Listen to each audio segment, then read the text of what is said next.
Doktor ni aku cakap memang luar biasa. Pasien datang jumpa dia sebab ada rentak jantung yang tak normal.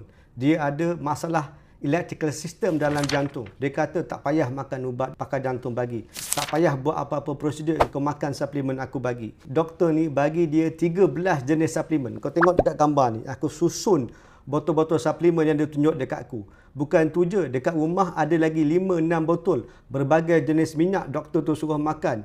Kononnya kalau makan 5-6 jenis minyak yang dekat rumah tu, campur dengan semua botol-botol suplemen ni, akan sembuh sakit jantung dia. Dia tak faham, Minah ni ada masalah kitaran, pendawaian jantung yang tak normal.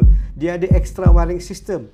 Rawatan dia tak ada cara lain. Masuk wire daripada peha, naik pergi jantung, cari extra wiring system tu, putuskan. Supaya tak kena lagi rentak jantung yang tak normal. Minah ni 1 minggu 2-3 kali kena SVT, supraventricular tachycardia. Nadi jantung naik daripada 80 seminit, naik pergi 220 seminit. Memang Minah tu tak tahan. Dia pergi jumpa engkau pula, engkau bagi suplemen. Tak masuk akal. Cuba engkau fikir balik.